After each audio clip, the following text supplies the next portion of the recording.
We're listening to DFC Radio.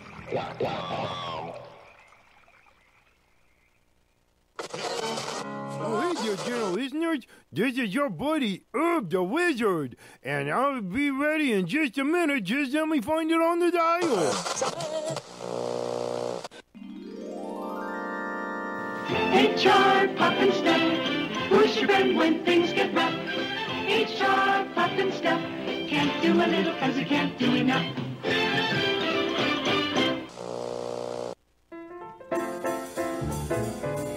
Well, there we go. This is it. Get ready. We're going to start the show.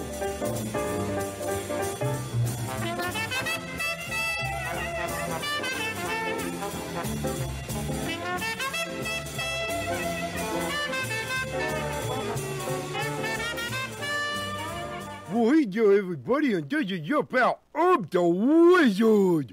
And I'm here to tell you we're getting ready to start this, the 71st episode of the Grubby Show. I hope you like it, because I like it when people like stuff.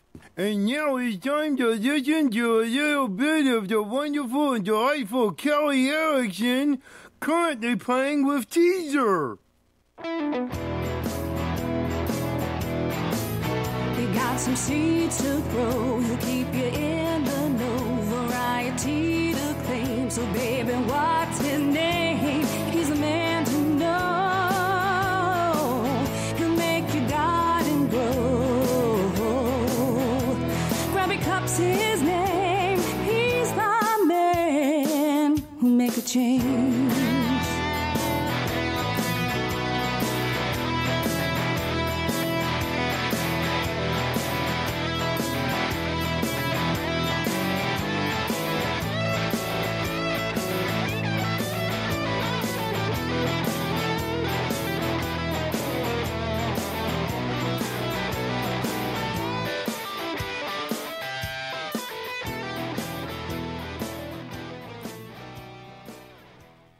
Hello there, gentle listeners. This is your roving bard, Leaf Malone, reporting on the Grow with Grubby Cup show, brought to you by DFZ Radio at dfzradio.com. And here they are, the buds of the circle table. Oh, see, it is I, Sancho Banza. Good evening. I'm Alfred the Dungeon Keeper. Hi there, friends. This is the Irreverent Joe. And I'm Herb the Wizard. Psst, it's me, Vinny the Viper, the Sheriff of Riding Puck. And I am your host, the Green Knight, Grubby Cup Stash. Thank you for joining us here on the Grow with Grubby Cup show. Brought to you by the good folks over at DFZ Radio at dfzradio.com. Well, hey there, Grubby. Are there any upcoming events that our gentle listeners might want to know about? Well, actually, Herb, there are. On 6/20 in Maine, the Urban Garden Center and Brewer will be having a Customer Appreciation Day. Also, upcoming on the 20th in Michigan, in the Upper Peninsula Garden Center, we'll be having a Growers Cup and Conference. I'll be attending this one personally. I'm going to be there almost a week. So if you're in the Upper Peninsula area of Michigan or within driving distance thereof, make sure to give them a call over at UPC and find out about it and come on by. I'd love to see anybody I can see up there. I've never been to the Upper Peninsula before, and I'm really looking forward to it. On 7/26 at the Los Angeles Convention Center, the Maxim Yield Indoor Garden Expo will be there. On 9/12 in Maine, the Urban Garden Center in Topsham will be having a Customer Appreciation Day. And on 9/26 in California, the Soil King will be having their Tomato Fiesta. This is one I don't have the details worked out with yet, but I would like to get to this one. So if you know anybody over at the Soil King in that, Tell them Grubby said hey, and encourage them to have me over. Well, gee, Grubby, those sound like some pretty cool events to go to. And as always, I got to put in a plug. If you're a hydro shop or you're having an industry type event, get me the date and the details, etc. And I'll announce it here on the Grow with Grubby Cup show, at least once it gets, toward that time. And I'll also put it on the front page of grubbycup.com. And if you haven't been to grubbycup.com, go on over and poke around a little bit. There are some nutrient calculators and assorted other stuff. There's also a hydroponic directory and occasionally updated blog. You can also reach me through the Grow with Grubby Cup show Facebook page. So send me a link, what have you. Stop on in, say hey. It's always nice to hear from folks.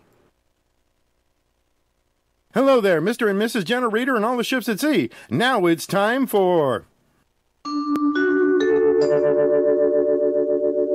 The Grubby Cup is a portion of our program where we take questions from you, the general listeners, and read them here on air. Please keep in mind that plant that shall not be named shall continue not to be named, so please don't include it in your letters. Wait, Grubby, I have a letter for you right here. The letter, it reads, Dear Grubby Cup.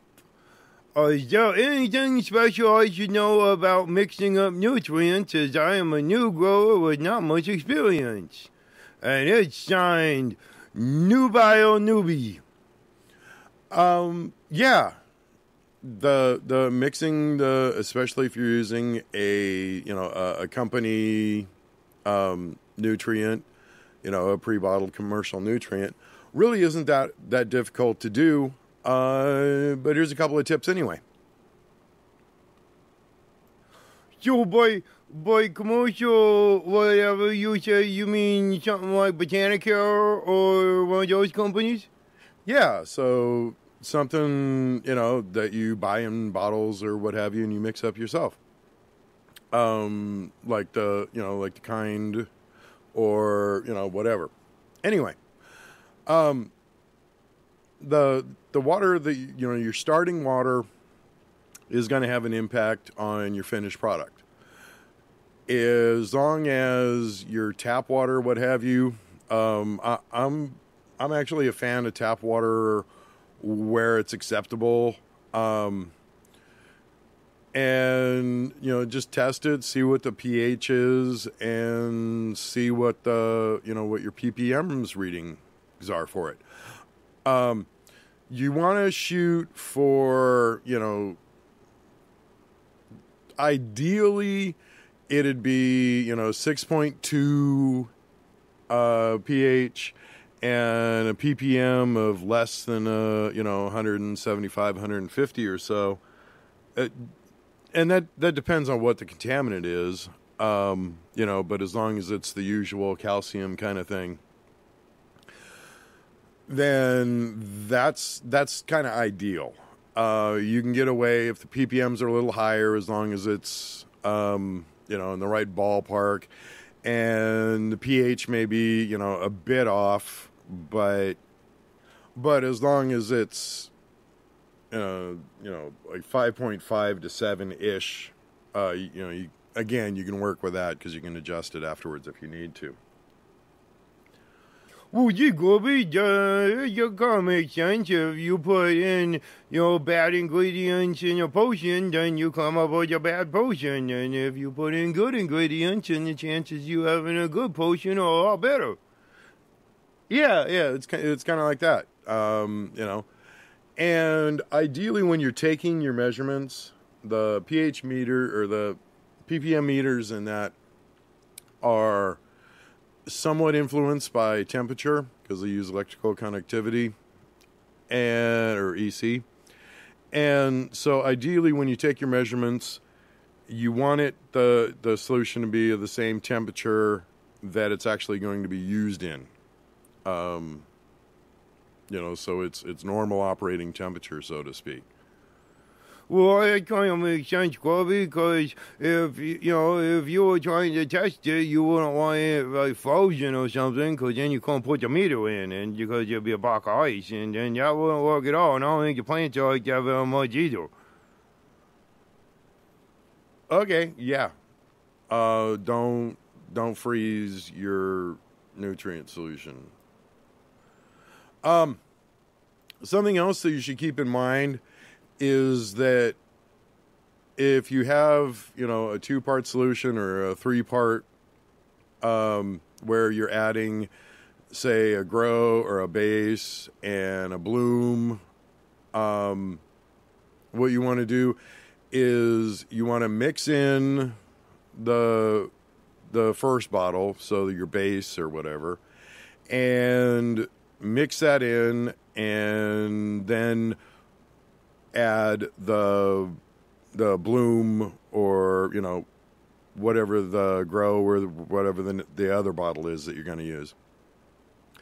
And the reason for this is that if you mix them full strength, what you want is for the cations and that to dissolve into the water so they become part of the solution, so then they go to the plant.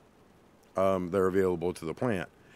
And if you mix in, say, your base first, then that gives the nutrients and the ions and that in the nutrient to become dispersed throughout the water.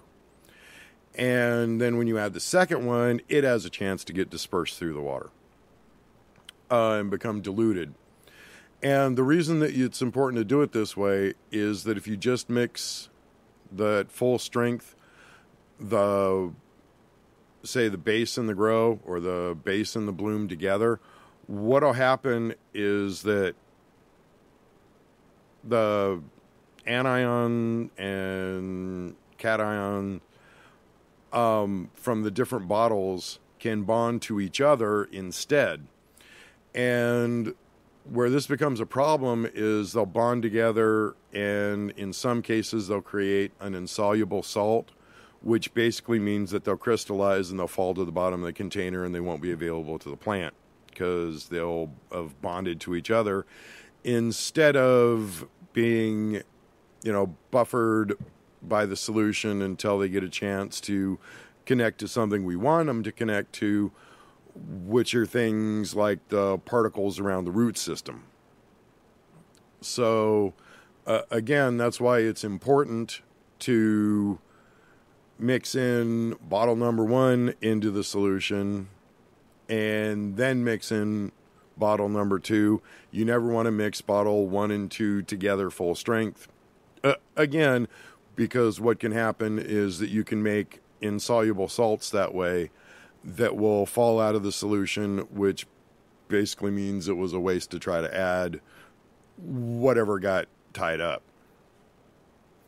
Well, gee, Grubby, that kind of makes sense, because if you wanted to get the stuff into the plants, then you want to in some way where the plants can get at it, and if they get together and they bond up together with each other, then that won't work, because then they'll do that, and that will be a bad thing. If you are using a manufacturer's, a pre-done nutrient fertilizer type thing, my recommendation is to follow the manufacturer's recommendation, generally a little bit on the light side.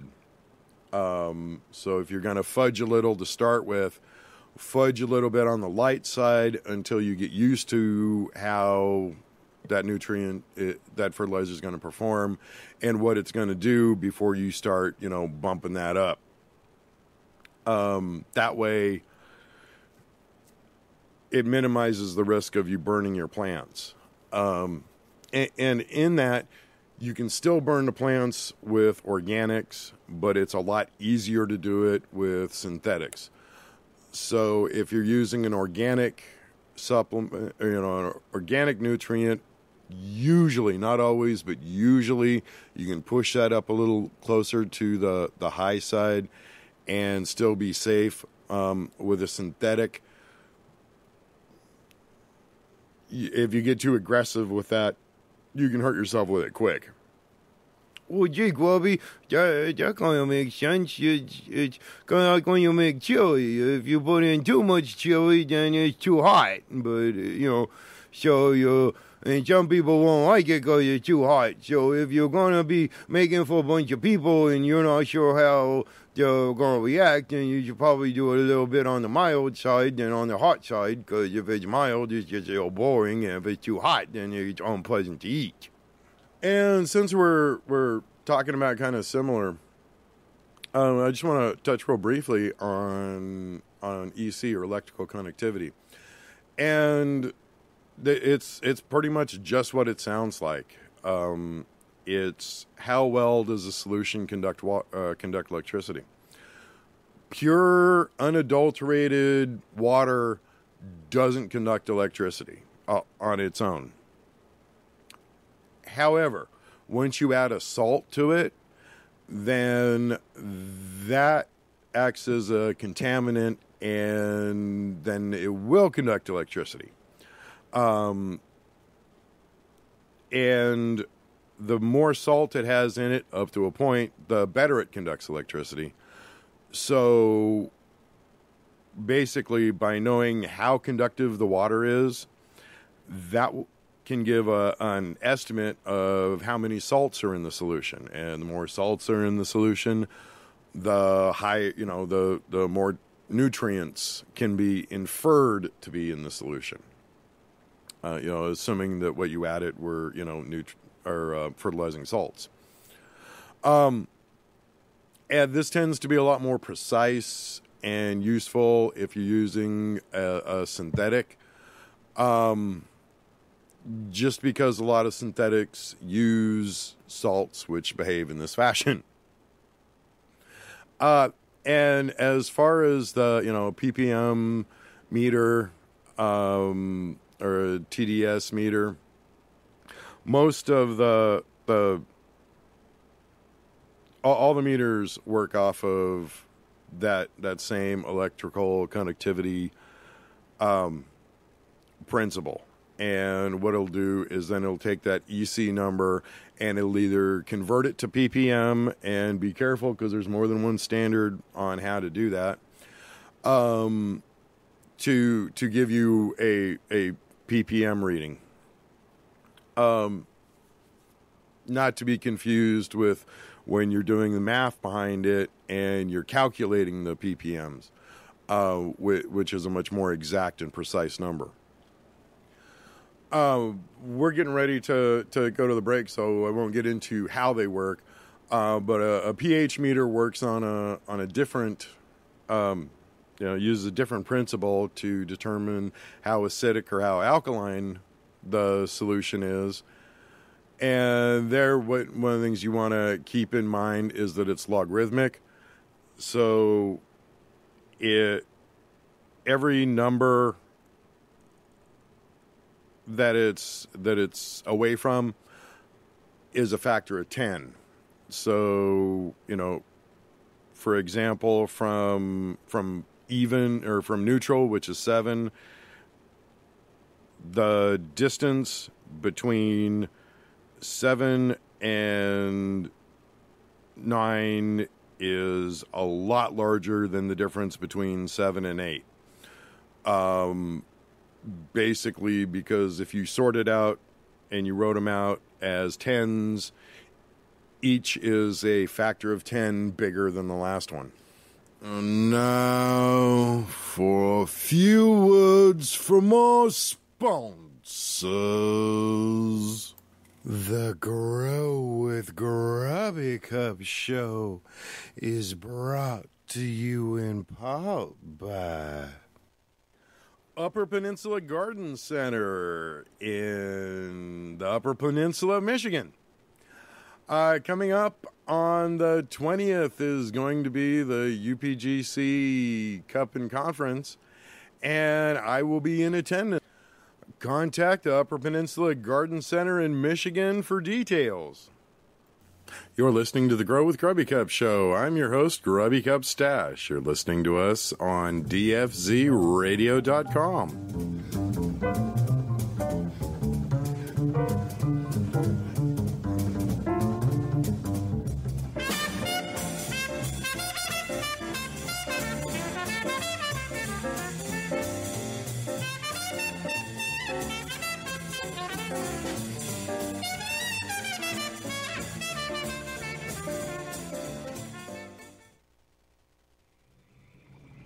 We're listening to DFZRadio.com.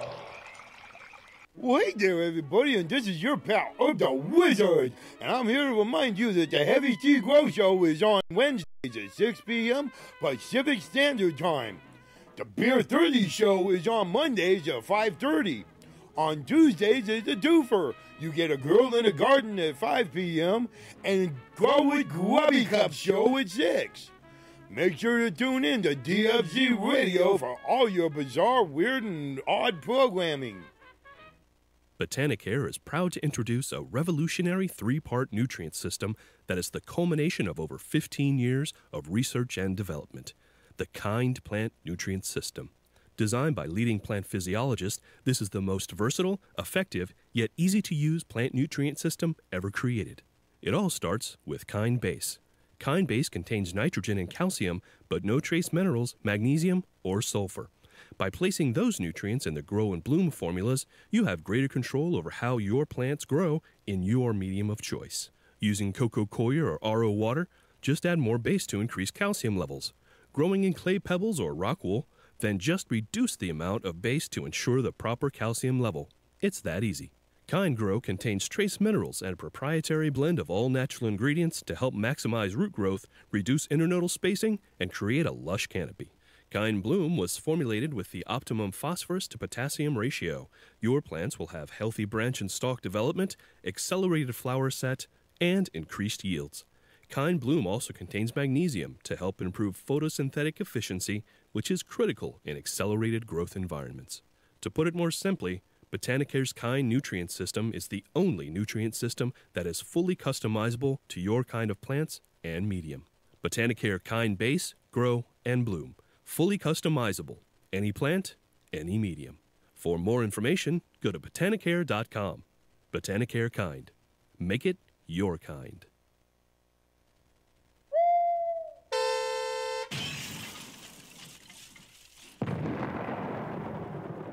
You're listening to DFZRadio.com.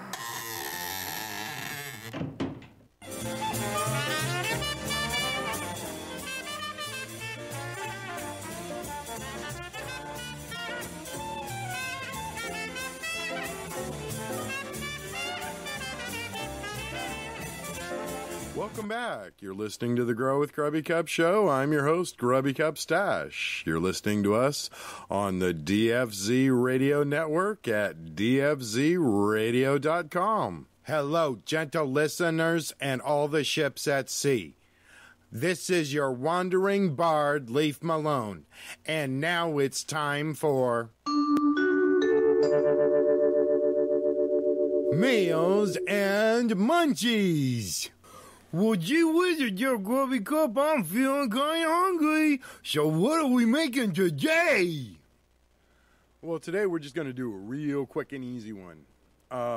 Because I made it the other night, and it was one of those, didn't have much in the place, and it was better than I expected. But anyway, what I did was, and it winds up a hamburger helper kind of thing, without the actual getting a hamburger helper kind of thing. Anyway, I took a pepper, and I took, about a quarter of a bell pepper, and diced that up, and gave that, started off with just a little bit of oil in a skillet, and let that get started going, and cooking through, and then I added a bit of onion to it, and and then added, a pound or so of hamburger. Oh, gee whiz, Grubby. Okay, so you started with a little bit of chopped peppers, and you started them cooking, and then when you got cooked a little bit, then you added a little bit of onions, and then you added some hamburger. Yep, that's about the size of it. Browned the hamburger and drained off most of the fat. And then I added a couple of cups of water and the macaroni and from the macaroni and cheese box. Oh, gee, Grubby, we'll get on fancy now. Ooh, macaroni and you're making dressed up macaroni and cheese. Although sometimes that's not such a bad thing. Yeah. Anyway, so the peppers and onions and hamburger and the macaroni are in there, and then boil the macaroni in the water in with everything else until it was cooked, and then I drained it, being careful not to lose the peppers, the hamburger, the onions, or the macaroni, and then added according to the directions on the box, added some milk and added some butter and the little scary packet of fluorescent orange stuff, and then I threw in just a little bit of chili powder, that sort of thing, and mixed it up and ate it. And it was quick and easy and actually a lot better than I expected, because I wasn't feeling really ambitious. Well, yeah, Grubby, I know how that is, because sometimes I eat some magical potion and I'll get hungry, but I'm not that into making something complicated. Of course, other times I have some magical potion, and next thing you know, I'm making something really, really complicated, and so you just kind of got to go with whatever you're going with at the time. Anyway, that's this week's Meals and Munchies for what it's worth. The boy stood on the burning deck. His feet were full of blisters. The cat sat on the backyard fence, and the wind blew through his whiskers. Okay. Oh, well, hey, Alfred, did you hear that the sheriff arrested the miller for having a horse? No, why would the sheriff arrest him for having a horse? Well, it wasn't his horse. Speaking of horses, do you know what the difference is between a horse and a wagon wheel? No, what's the difference between a wagon wheel and a horse? Well, a wagon wheel works better when it's tired. Oh, hey, Alfred, did you hear that Madame Pompadour had a dream last night, and that she dreamt that there was a man in her room? I hadn't heard that. What did she do about it? Well, she got up and locked the door just in case he was hiding under the bed. Hi, this is Grubby, and I'm here at Urban Garden Center, and with me is Mac. And Mac, what are you up to today, and how is it going? Today's going great. I'm picking up some new bulbs and staking up some plants down at my shop. It's going to be a busy day. Well, very cool. And where are you at again? I'm down here in Portland, Maine. We're at the Urban Garden Center on Warren Ave, 659. Come check it out. Well, very cool. Thank you. You're listening to the Grow with Grubby Cup show. I'm your host, Grubby Cup Stash. You're listening to us on dfzradio.com.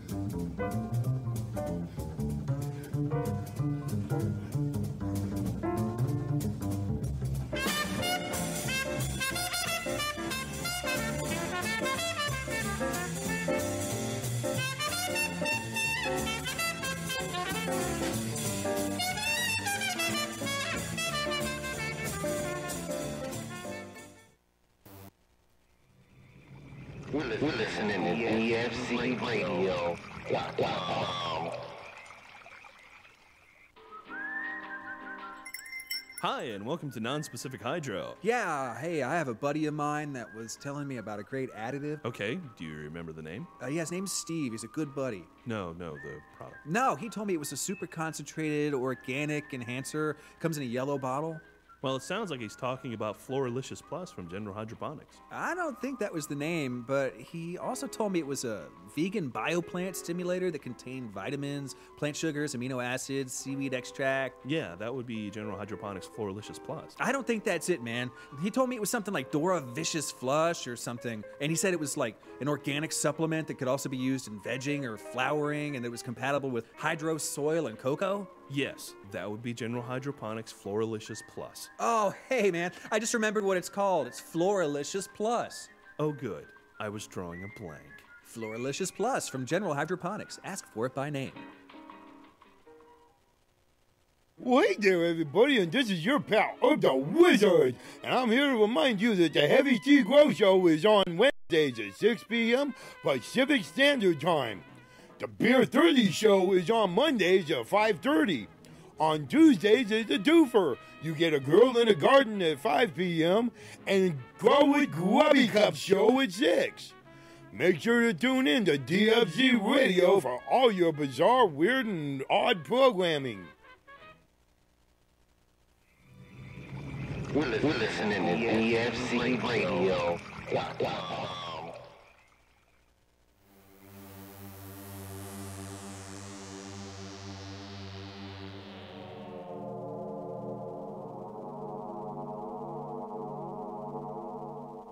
Your garden's looking far out. You must listen to DFZRadio.com.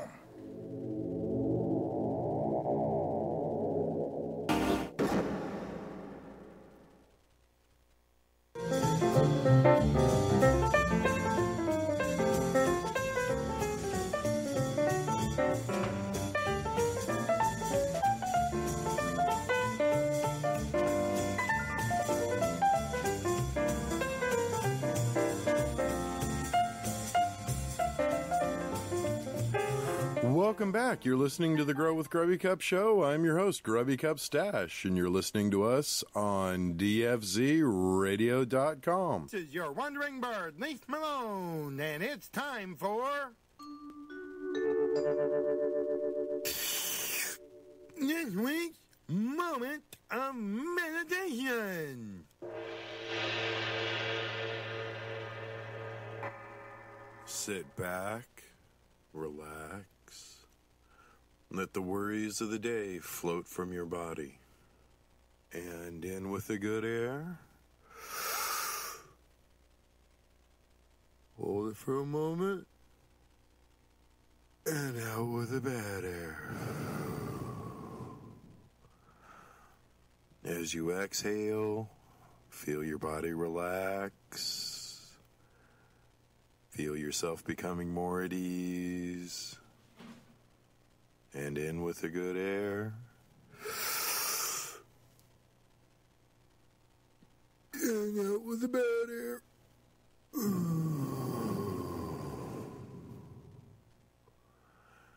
And relax. Namaste.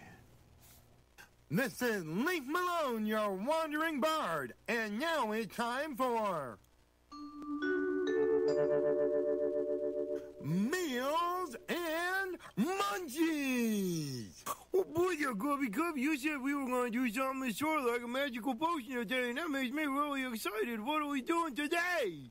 Well, Herb, today we're going to talk a little bit about growing yeast hydroponically. Oh, gee, Grubby, that doesn't sound very tasty. Are you sure you're doing the right segment? Well, look at it this way. Yeast is used to make bread rise. Well, all right, Grubby Cup, I'll hang in there with you, but I'm still not real sure about this.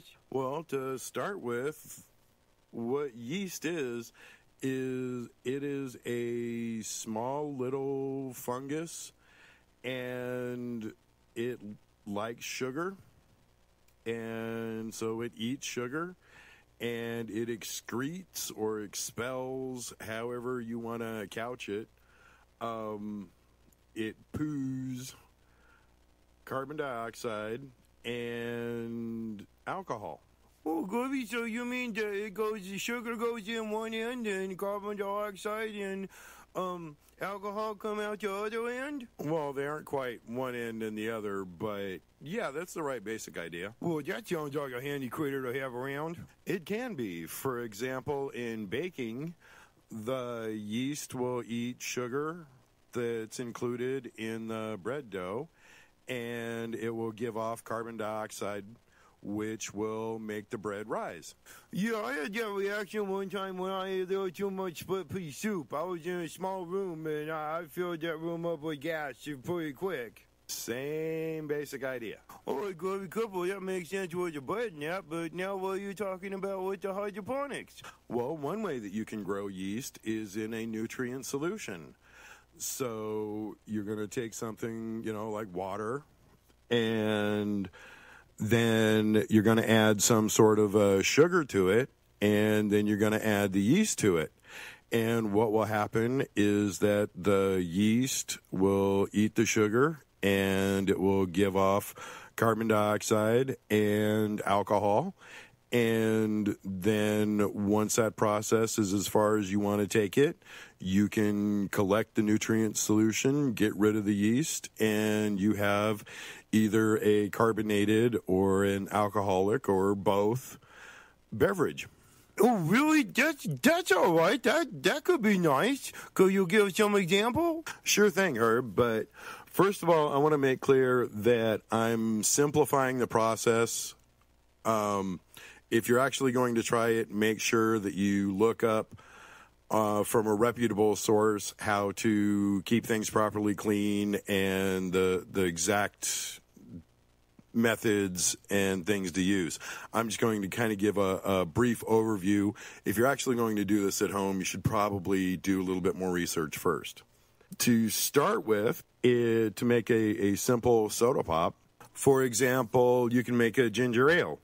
And ginger ales are nice because the simplest ginger ale recipes are really simple. All you have to do is take a cup of sugar and boil it in 2 cups of water. Now, since we're making a ginger ale, we need some ginger in it. So to that, we're going to add 3 tablespoons of grated fresh ginger. And you can just take a chunk of ginger and trim off the bark and put it through a microplaner and add that to the sugar and the water. And then you're going to want to bring that up to a boil so that everything is dissolved. And then you're going to want to let it seep for a half hour to an hour. And this is going to give the ginger a chance to infuse the sugar in the water. Then take your concoction, your nutrient solution up to this point, and filter it through a strainer of some sort so that you can collect the chunks of ginger, and that way you have less chunky stuff floating in your soda afterwards. As a side note, since that ginger is just sugar and ginger with a little bit of the lemon juice in it, so after you squeeze the water out of it, you can pop that in a 350-degree oven on like a silicone sheet or something and make a very basic ginger candy out of it. Also, in part for a pH adjustment, you're going to add 3 tablespoons of lemon juice. Because this is a nutrient solution, so we're going to want the pH in the right ballpark for the yeast. And then you're going to take that, and you're going to put it in a sterilized 3-liter plastic soda jug. And to that, add in anywhere from 1/8 to 1/4 teaspoon of yeast. Like the dry yeast, you can use champagne yeast, you can use bread yeast. It just has to be a live yeast. One nice thing about the champagne yeasts in that is they tend to impart less of a yeasty flavor, I've heard that you can get a yeasty flavor if you use bread yeast. I've done it a few times, and it hasn't been an issue so far, and it's easier to get. But out of the two, a champagne yeast is preferred, and you can get that from a brewery store or from various online sources. Well, yeah, but you can get bread yeast down at the grocery store usually. That's what I've been using. Anyway, so you have your nutrient solution in your sterilized 3-liter bottle, and you've added the yeast to it, and give it a bit of a shake, because right now it's still, by that I mean it's not carbonated, so you can shake it and you don't have to worry about it blowing up. And then make sure that the cap is on well. You probably should have made sure that it was on well before you shook it. And leave it in a place that's not hot but warm, so 70 degrees ish, and let it sit there for a couple of days. And you want to check it along the way, because what'll happen is that, to start with, if you feel the sides of the 3-liter bottle, there'll be no pressure in it, so the sides will squish easily. And then as it becomes carbonated, as the yeast eats sugar and excretes the carbon dioxide and a little bit of alcohol, but mostly carbon dioxide to start with, the sides of the bottle will become firmer and firmer until they feel pretty hard, until they feel pretty solid. When they're at that point, it's important to then move that into the refrigerator, because if you allow the pressure to build up too much, what will happen is the yeast can actually make enough pressure to burst the 3-liter bottle, which makes a pretty spectacular mess. This is also one reason why I advocate using a plastic bottle instead of a glass bottle, because it's a lot less traumatic to have a plastic ginger ale bomb sitting on the kitchen counter than it is a, glass ginger ale bomb sitting on the counter. Well, yeah, because, I get in trouble when I blow stuff up, and even if I don't get in trouble, then I got a mess to clean up. So I want to be a little careful with that. And by the same token, not to alarm you, but when you first open a bottle for the first time, you might want to do it in the sink with a towel handy, at least until you get a feel for it. But anyway, once it's hard and it's been in the refrigerator long enough to be chilled in that, then you can, have yourself a glass, and it should be a carbonated ginger ale beverage. Well, gee, Grubby, that sounds awful good. But doesn't it have some alcohol in it? Where's the alcohol come into play? Well, the yeast will make a lot more carbon dioxide than alcohol, in that, the amount of carbon dioxide it needs to carbonate a beverage, it will make that very quickly in comparison to the amount of alcohol that it produces. With the soda pop, there's, it's not quite negligible, but it's very minimal. However, if you let that carbon dioxide escape while it's sitting on the counter, you do something like putting a vapor lock on it so that it stays sterile, then what will happen is it will continue to vent CO2. Because the CO2 has a way to escape, it won't build up pressure, so it won't carbonate. But that will allow it then to ferment long enough for the alcohol to start building up. And that's basically how you make a beer or a wine. It's that same, process, but instead of capping it early and capturing that carbon dioxide to make it a carbonated beverage, you allow the carbonation to escape, and basically there you're looking for the alcohol content. Well, gee, Grubby, that sounds like a very cool kind of magical potion. I'm going to ever give that one a try. You're listening to the Grow with Grubby Cup show. I'm your host, Grubby Cup Stash. You're listening to us on dfzradio.com.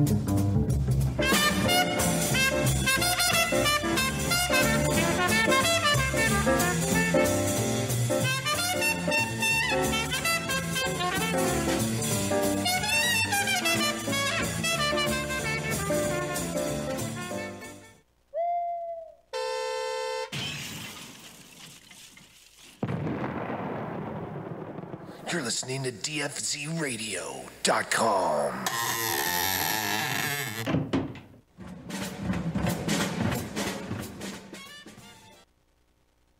Everybody, and this is your pal, the Wizard, and I'm here to remind you that the Heavy Tea Grow Show is on Wednesdays at 6 p.m. Pacific Standard Time. The Beer 30 Show is on Mondays at 5:30. On Tuesdays is the Doofer. You get a girl in a garden at 5 p.m. and Grow with Grubby Cup Show at 6. Make sure to tune in to DFZ Radio for all your bizarre, weird, and odd programming. We're listening to DFC Radio.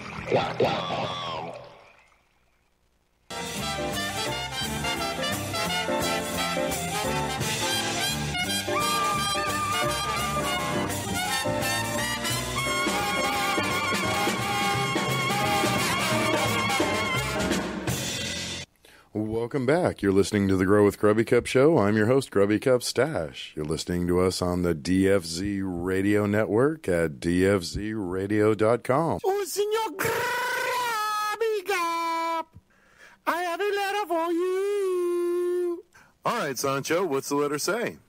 Oh, the letter, she's from Miss Jane, and Miss Jane is trying cocoa, and she wanted to know if there's anything that you should know about it.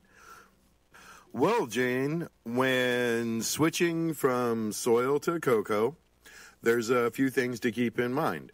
One, since the cocoa itself doesn't supply any nutrients in any substantial amount, the only nutrients that your plants are going to have access to is what you add to it.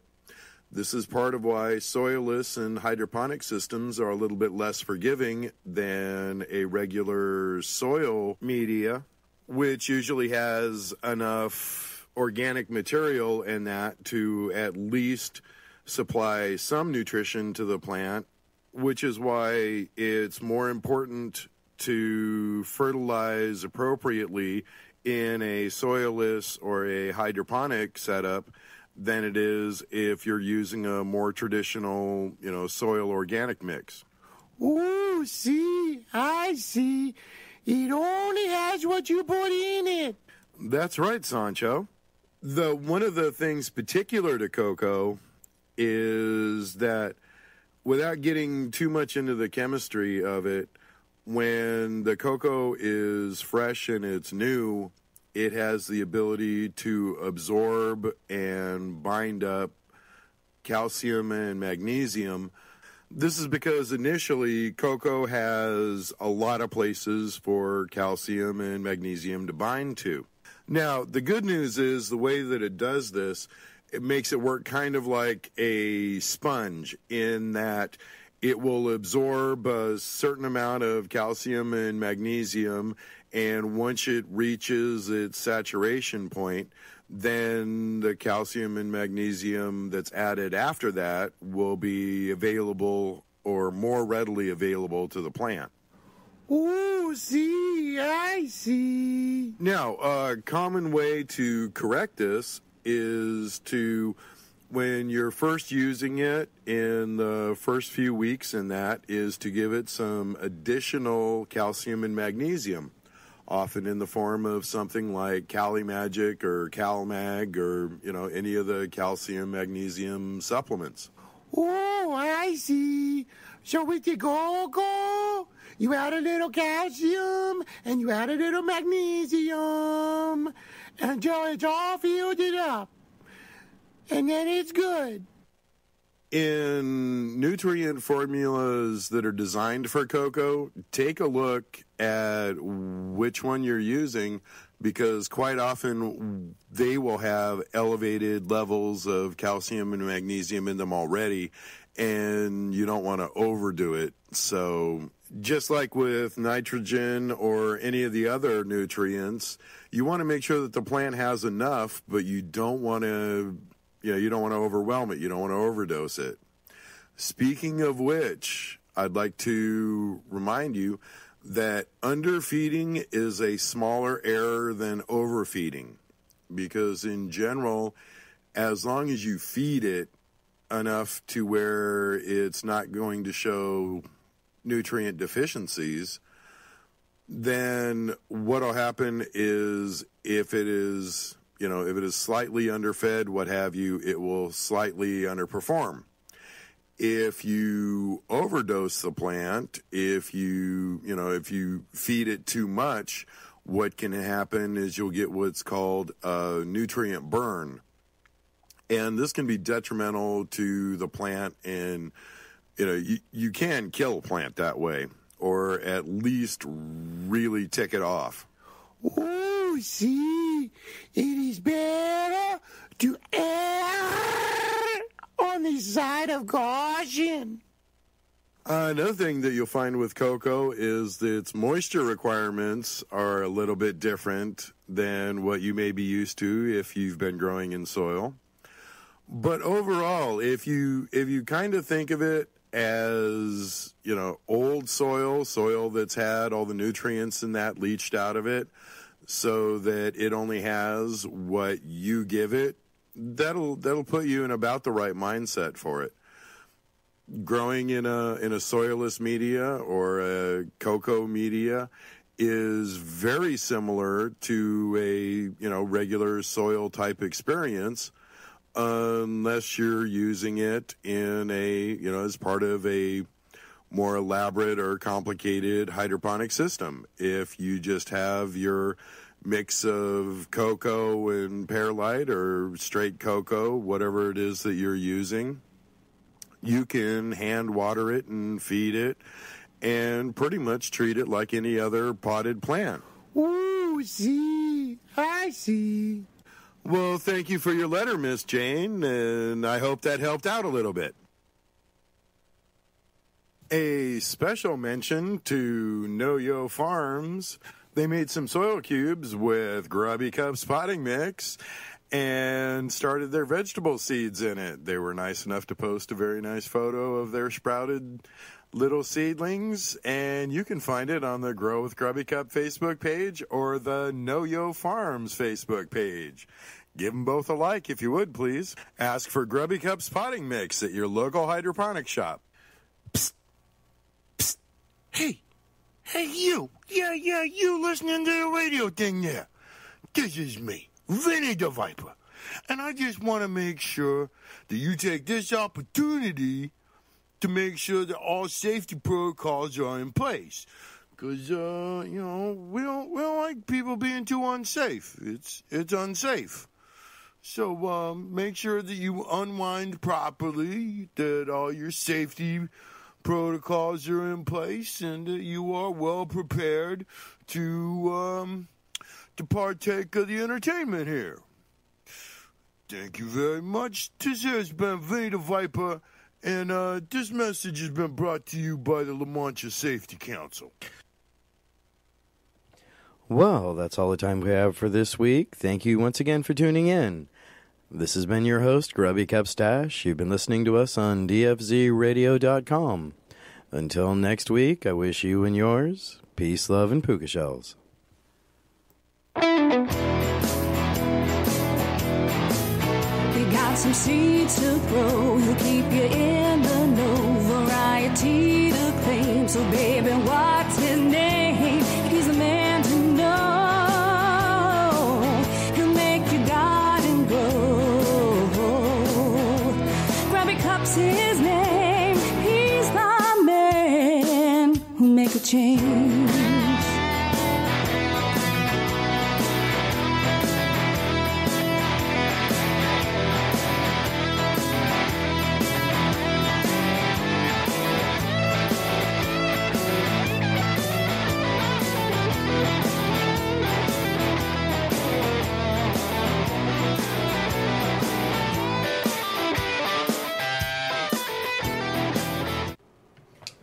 wow, you listen to the whole show, and you even listen to a very on the theme song and everything. Well, I'm one of the doing on your secret, because we're going to take the recording equipment over to the UPC, and we're going to try to party hard, and we're going to try to get some good, funny stuff for the show, and maybe it'll work, and maybe it won't, but we're going to give it a try, and so until next week, this is your buddy, Up the Wizard, and I'm saying bye-bye.